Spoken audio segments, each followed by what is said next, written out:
ভাই কিছু দিয়া যান না ভাই, আল্লাহর রাস্তায় কিছু দিয়া যান না। আরে ম্যাডাম কে আপনি? আমার টাকা পয়সা কোথায়? ভাই আপনি আমাকে বাঁচান, আপনার টাকা পয়সা আমি সব দিয়ে দেবো ভাই। ভাই আপনাকে বাঁচাবো মানে কেন বাঁচাবো? আপনি কে যান এখান থেকে? ভাই আমার কথাটা তো শুনেন, একজন আমার পিছনে তাড়া করছে, ও আমাকে পেলে মেরেই ফেলবে। ভাই আপনি আমাকে বাঁচান, আমি আপনাকে কথা দিচ্ছি আমি আপনার সব টাকা দিয়ে দেবো, শুধু আমাকে একটু আড়াল করুন, আমাকে একটু বাঁচান ভাই, আমার দয়া করুন আমাকে। আচ্ছা ঠিক আছে ঠিক আছে, এখানে শুয়ে থাকেন।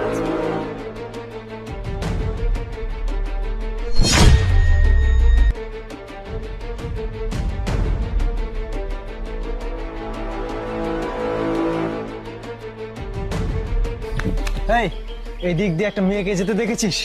হ্যাঁ স্যার, আমি কারো দেখে 2 টাকা ভিক্ষা দেন না, 2 টাকা ভিক্ষা দেবো। আমি আছি, আমার টেনশনও ভিক্ষা দেন। আরে একটা মেয়ে গেছে 3 পিস পরা, দেখেছিস না? না স্যার, আমি কারো দেখছি। কয় টাকা ভিক্ষা দেন না স্যার? টাকা দিব, টাকা তোরে দিব। তুই বল, এই দিক দিয়ে গেছে, কোথায় লুকিয়ে রেখেছিস? তুই রাখিস বল। স্যার আমি কিছু দেখি না, আমি কই লুকিয়ে রাখি? কি করতেছেন আপনি? এইটা কি? ও এটা কি? এটা স্যার আমার ময়লা, পুটলার ভিতরে ময়লা রাখছি। আরে পুটলা এত বড়? হ্যাঁ দেখি। না স্যার, এটা নষ্ট, যদি গন্ধ বাড়ে বা আমি গরিব ভিক্ষা করে খাই, বুঝেন না কথা? এই আমার সাথে ফাজলাম করিস না। হ্যাঁ বলছি, তোর পুটলায় কি আছে আমি দেখবো। দেখি।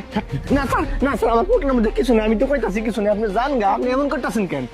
এই শোন, তোরে আমি 5,000 টাকা দিব নগদ, বল না কোথায়? আমি দেখিনি স্যার, আমি দেখিনি, আমি সত্যি কথা বলছি, আমি দেখিনি স্যার। সত্যি দেখিস নাই? সত্যি দেখি নাই স্যার। হ্যাঁ কিরে স্যান্ডেল, তার মানে ও এই জায়গাতেই আছে। এটাই ওর স্যান্ডেল কি?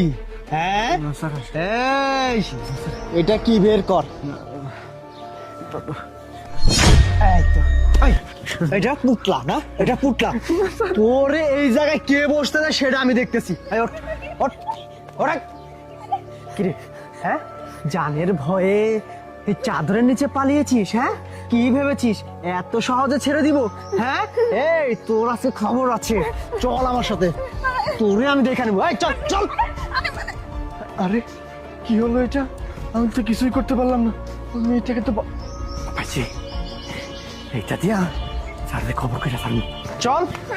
এই ম্যাডাম পালাই, ম্যাডাম পালাই।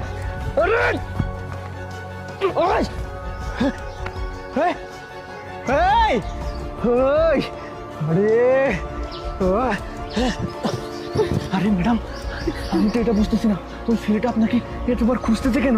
ভাই ওই ছেলেটা আপনাকে পেলে জানে শেষ করে দিবে, আমাকে বাঁচান ভাই, যে কোনো ভাবে হোক না কেন।